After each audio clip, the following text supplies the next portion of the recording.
Anong impormasyon ka labot si mo, Kap? Amo na man kuno sir nga may generate. Oo. Ano nga sityo na da so Kap, ano nga sityo na da ang ilang nga lugar ayon? Alabidan man ko pero nato na sa transloading kay ay isang una transloading na sang tubo. Lapit na sa ni Bonyon. Mm-hmm. Okay. Medyo layo ni sa inyo da nga barangay hall. Layo sir, layo mga 2 kilometers. 2 kilometers. Okay. At kilala mo ni Kap ang biktima kag ang suspect? Oo sir. Ano background ni sang pamilya sang Kap sang bata? Uh, medyo kwan sir medyo ay gamay lang nga dito sa sir ay daw may mga silang bilang Ano na? okay man sila sir kaso daw medyo kwan lang sir daw may video tayo lang daw kwan mga hindi pa rin sa aton mga sir daw May diferensya ang pamilya sang biktima? daw medyo kulang-kulang pinaaram sir Okay, okay. So pilas na kabilog ga star Kap sa balay nila ining anom ka tuig nga bata giba ni? 5 sila sir nanay ya kag tatay kag ang moto 3 ni sila nga bata. So si nanay kasi tatay niya, ano obra nila ni? Ang nanay ya sir sa una nagapar sang laban sa iban. Okay, ang tatay? Kaya nag-ubra sa iban nga tawo nga sa umaman. Mm-hmm. Okay.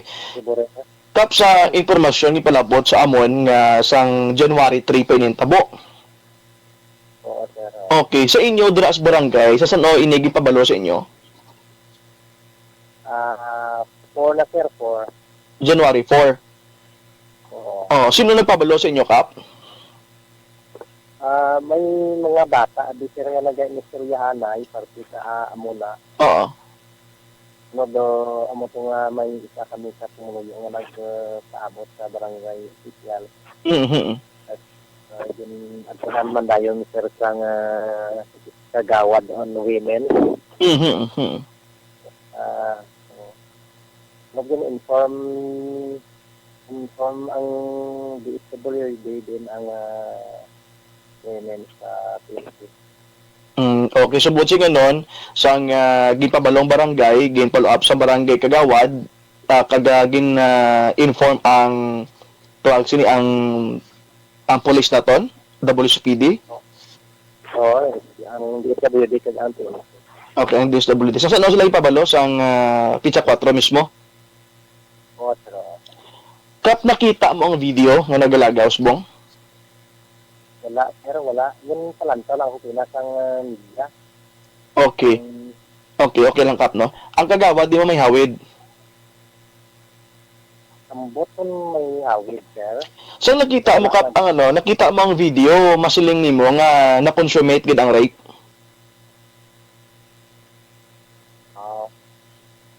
Natigayon gid ang rape Kap.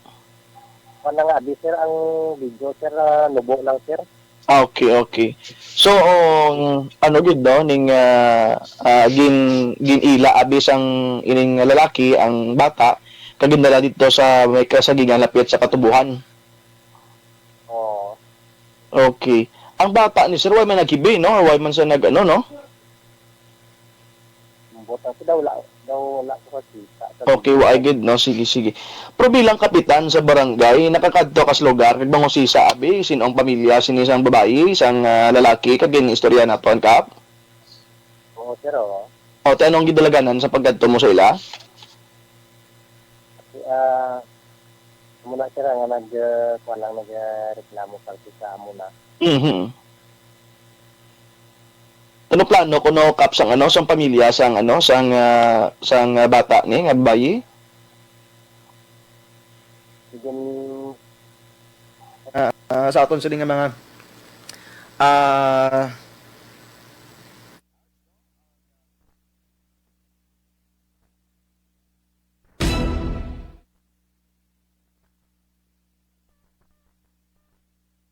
Sige lang. Nautod siya Abian Jo, Miss Ugpon pa to.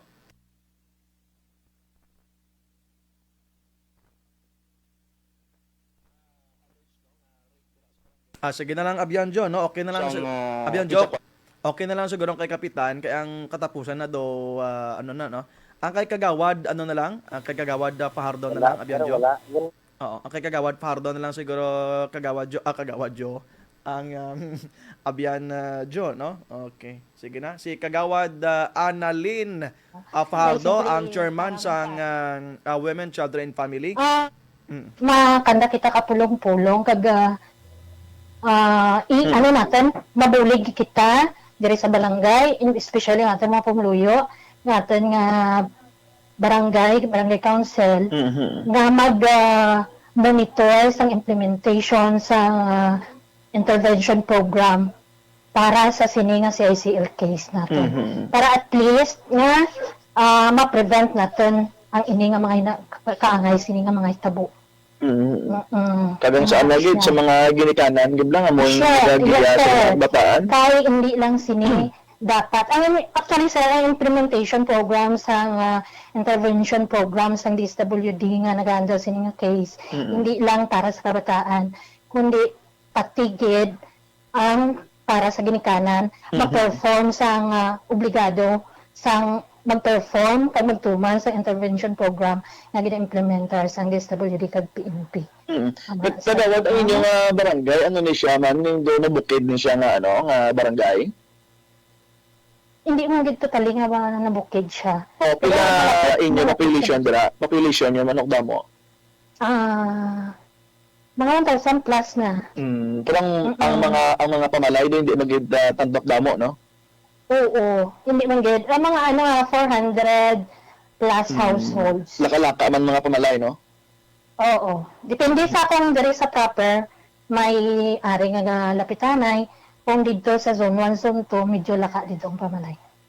Okay. Kaya ang amo na nga bal ni kapitan nga istoryahan na ka mo kaguna nang pwede yung dami himo sa mga barangay para nga hindi na ni masulda mo bataan sa inyo,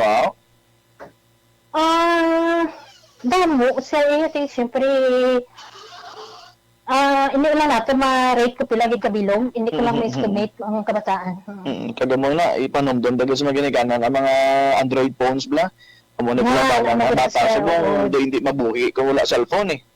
Isa gid ang gid sa number 1 gid nga mga nagadugang sa problem sa mga sina. Pero kagawad, ikaw ang in charge sa Women and Children, Women, Children and Family, ikaw gin-assist dito. Ikaw gin-assist dito hasta sa ano sa police station. Yes, nag-assist. Di kay amo natin nga obligasyon diri sa level sa barangay, i-assist natin ang kliyente hasta nga sa iya safety kag secured siya. Buod. Okay. So, anong I-assist natin hasta sa tanan ang pag-implementar sa intervention program para sa ila sa kabataan. For record, anong advice ang disability dira sa inyo? Maupuan sila sa pulong-pulong ninyo? Yes, sir. For ang DSWD, PNP, MHO, i-gather natin ang pumuluyo para at least ma-update sila about kag ma-aware sila about sa mga cases kag mga legality party diri. Ang video na kagawad, may hawid, ikaw nakita mo?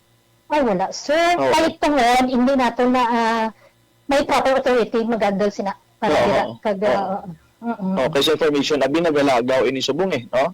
Okay, oo. Sige, kagawad, thank you din si mga chimpo. At least nakahinunaanan kita kinakawa sa ibang mga information as to the incident, no? Nga gingakibot gid sang mga nakabati sini, sang nakaibalo nga may mga unusual, no? Nga kabot sa barangay sa legal nila nga pangidaron amo ning nagkalatabo. Yes, sir. Thank you man so much. Kagawad na limpado, no? Yes, sir. You're very much welcome. Sige. Serbisyong makataw, responsable at totoo, life news. Nagapamati kababarwa sa aton sining presentation sa ining anom katuig nga bata nga babayi nga ginhimuslan, no? Sang 13 anyos nga lalaki nga iya man lang tupad balay. Yara na karon ang kaso sa CICL sa Child in Conflict with the Law, no? As per information kay kagawad Annalyn Fajardo kay banti confidential ining pila ka information gin-limit na naton ang mga information nga ginahatag naton sa inyo considering nga sa ini sila mga minor de edad. Ano bala intervention diri no sa mga kangay sining sitwasyon? I-check naton ang former social worker angot sini Lugod Abianjo no. Pero sina ginagreet naton si Lavender Gion kag si Melanie Gion. Magpakaisas lang gurong duha ni. Kay John Perocho sa Magaysay, good afternoon. Abian John, managbati kami sa programa mo. Bungapon sa Barangay GS 17 nagasigabong kag ang live radio Iloilo DYRP kag happy listening tanda sa Perocho and sa Magaysay family members sa Barangay Paho, Pototan, Iloilo. Greetings coming from John Perocho sa Magaysay. Sige, thank you gida sa inyong pag-monitor kay Ging Panagito nagpalagas. Good afternoon kuno. Sige. Animan nga porsyon sa aton sini nga pagpangalaga daboylog dulon sa aton sang super fiber isa sa mga rason nga ang prone sa madamong nga sakit ang tawo amo nga mahigko ang colon kag hindi regular ang pagpamuhin. Ang solusyon super fiber. Ang super fiber isa ka premium quality nga colon cleansing product nga ginhimo gamit ang mga nangarisari nga mga utan, prutas, lain man nga mga berries, cordyceps mushrooms, oat fiber, wheat fiber, kag spirulina fiber plus apple pectin. Para sa kompleto nga proteksyon sa aton tiyan kag colon, mag-inom sang super fiber plus life extension vitamin D3. Ang super fiber is another quality product sang Life Extension Philippines. Sa balita ng serbisyo, Live Radio Iloilo ang sandigan mo. DYRP 17 kHz AM sa inyo mga radyo.